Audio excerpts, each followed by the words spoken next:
कृष्णाय वासुदेवाय हरे परमात्मने प्रणतक्लेशनाशनाय गोविंदाय नमो नमः। जय श्री कृष्ण। भगवान श्री कृष्ण और राधा रानी की कृपा सदा सर्वदा आप पर बनी रहे। आप सभी को योगिनी एकादशी की हार्दिक शुभकामनाएं। आज के इस वीडियो में हम पाठ करेंगे एकादशी की 2 पौराणिक कथाओं का, जिसमें कि हम पाठ करेंगे योगिनी एकादशी व्रत कथा का। इसके साथ ही हम पाठ करेंगे एकादशी की एक और पौराणिक कथा का। तो चलिए शुरू करते हैं। एक पौराणिक कथा के अनुसार राजा अम्बरीश बहुत ही धर्मात्मा राजा थे और बड़ा ही सादा जीवन जीते थे। वे अपनी प्रजा का बहुत ही ध्यान रखते थे और हमेशा भगवान विष्णु की भक्ति में लीन रहते थे। उनकी भक्ति से प्रसन्न होकर एक बार भगवान विष्णु ने अपना सुदर्शन चक्र उनकी रक्षा में नियुक्त कर दिया।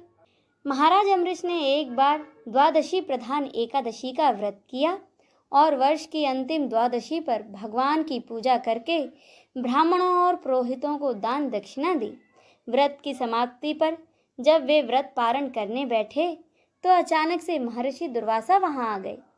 राजा ने उन्हें बड़े ही आदर सहित बिठाया और भोजन करने का आग्रह किया, लेकिन महर्षि दुर्वासा ने कहा कि वे स्नान करने के बाद ही भोजन करेंगे।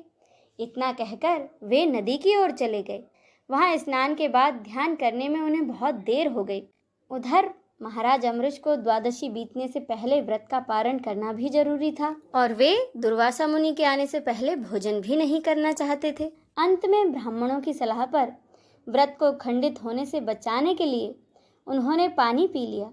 जब दुर्वासा ऋषि वहां आए और उन्हें पता लगा कि राजा अम्बरीश ने जल पीकर अपने व्रत का पारण कर लिया है, तो उन्होंने अपनी जटा का एक बाल तोड़कर कृत्या नामक राक्षसी को उत्पन्न किया और उसे आदेश दिया कि वे राजा को खा जाए। जैसे ही वह राक्षसी राजा की ओर बढ़ी, उनकी सुरक्षा में तैनात सुदर्शन चक्र ने उसे मार डाला।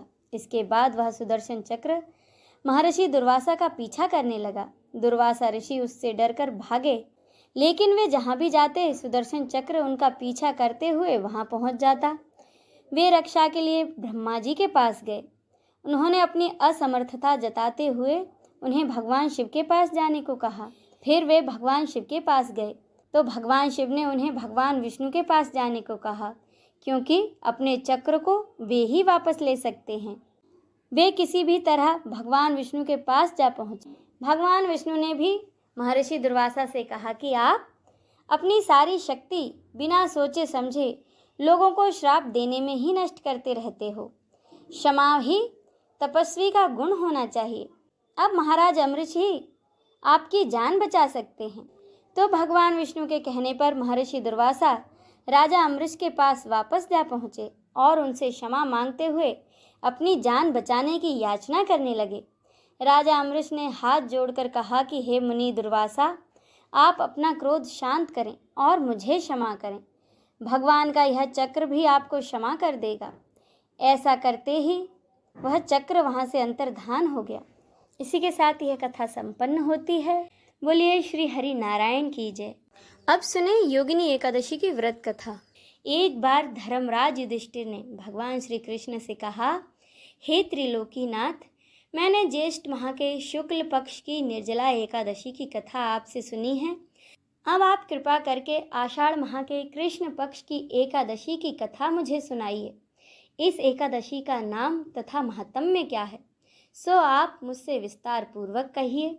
श्री कृष्ण ने कहा, हे पांडुपुत्र, आषाढ़ माह के कृष्ण पक्ष की एकादशी का नाम योगिनी एकादशी है। इसके व्रत से सभी प्रकार के पाप नष्ट हो जाते हैं।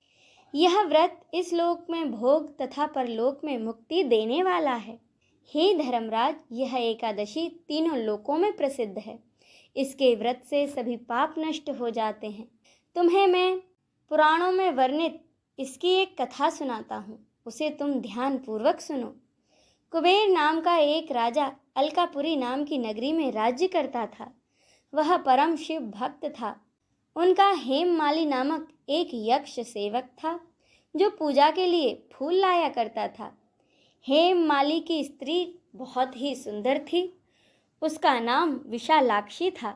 एक दिन वह मानसरोवर से पुष्प लेकर आया, किंतु कामासक्त होने के कारण पुष्पों को रखकर वह अपनी स्त्री के साथ रमण करने लगा। इस भोग विलास में उसे दोपहर हो गई। हेममाली की राह देखते देखते जब राजा कुबेर को दोपहर हो गई तो उसने क्रोधपूर्वक अपने सेवकों को आज्ञा दी कि तुम लोग जाकर पता लगाओ कि आखिर हेममाली अभी तक पुष्प लेकर क्यों नहीं आया। जब सेवकों ने उसका पता लगाया तो उन्होंने राजा के पास जाकर बताया कि हे राजन, हेममाली अपनी स्त्री के साथ रमण कर रहा है। इस बात को सुनकर राजा कुबेर ने हेममाली को तुरंत बुलाने की आज्ञा दी। अब डर से कांपता हुआ हेममाली राजा के सामने उपस्थित हुआ। उसे देखकर कुबेर को अत्यंत क्रोध आया और उसके होठ फड़फड़ाने लगे। राजा ने कहा, अरे अधम, तूने मेरे परम पूजनीय देवों के देव महादेव भगवान शिव का अपमान किया है। मैं तुझे अभी श्राप देता हूँ कि तू स्त्री के वियोग में तड़पे और मृत्यु लोक में जाकर कोढ़ी का जीवन व्यतीत करे। कुबेर के श्राप से वह उसी क्षण स्वर्ग से पृथ्वी पर आ गिरा और कोढ़ी हो गया। उसकी स्त्री भी उससे बिछड़ गई। मृत्यु लोक में आकर उसने अनेक भयंकर कष्ट भोगे, किंतु भगवान शिव की कृपा से उसकी बुद्धि मलिन न हुई और उसे पूर्व जन्म की सुध भी बनी रही। अनेक कष्टों को भोगता हुआ तथा अपने पूर्व जन्म के कुकर्मों को याद करता हुआ वह हिमालय पर्वत की तरफ चल पड़ा। चलते चलते वह मार्कंडेय ऋषि के आश्रम में जा पहुंचा। वह ऋषि अत्यंत वृद्ध तपस्वी थे। वह दूसरे ब्रह्मा के समान प्रतीत हो रहे थे और उनका आश्रम ब्रह्मा की सभा के समान शोभा दे रहा था। उन ऋषि को देखकर हेममाली वहां गया और उन्हें दंडवत प्रणाम करके उनके चरणों में गिर पड़ा। हेममाली को देखकर मार्कंडेय ऋषि ने कहा, तूने ऐसे कौन से कुकर्म किए हैं जिससे तू कोढ़ी हुआ और इतने भयानक कष्ट भोग रहा है। महर्षि की बातें सुनकर हेममाली बोला, हे मुनि श्रेष्ठ, मैं राजा कुबेर का अनुचर था। मेरा नाम हेममाली है। मैं प्रतिदिन मानसरोवर से फूल लाकर भगवान शिव की पूजा के समय कुबेर को दिया करता था। एक दिन पत्नी सहवास के सुख में फंस जाने के कारण मुझे समय का ज्ञान नहीं रहा और दोपहर तक मैं पुष्प लेकर ना पहुंच सका।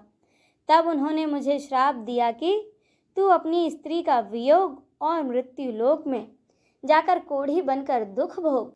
इस कारण मैं कोढ़ी हो गया हूँ तथा इस पृथ्वी लोक पर आकर भयंकर कष्ट भोग रहा हूँ। अतः आप मुझ पर कृपा करके कोई ऐसा उपाय बतलाएं जिससे कि मेरी मुक्ति हो जाए। तब मार्कंडेय ऋषि ने कहा, हे हेममाली, तूने मेरे सम्मुख सत्य वचन कहे हैं, इसीलिए मैं तेरे उद्धार के लिए एक व्रत बताता हूँ। यदि तू आषाढ़ माह के कृष्ण पक्ष की योगिनी नामक एकादशी का विधान पूर्वक व्रत करेगा तो तेरे सभी प्रकार के पाप नष्ट हो जाएंगे। महर्षि के वचन सुन हेममाली अति प्रसन्न हुआ और उनके वचनों के अनुसार उसने योगिनी एकादशी का विधान पूर्वक व्रत किया। भगवान श्री कृष्ण ने कहा कि हे राजन, इस योगिनी एकादशी व्रत कथा का फल 88,000 ब्राह्मणों को भोजन कराने के समान है।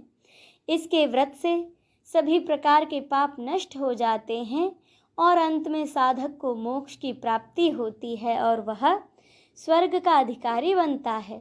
इसी के साथ यह व्रत कथा संपूर्ण होती है। बोलिए नंद नंदन भगवान श्री कृष्ण की जय, राधा रानी की जय, नमः पार्वते पते हर हर महादेव की जय।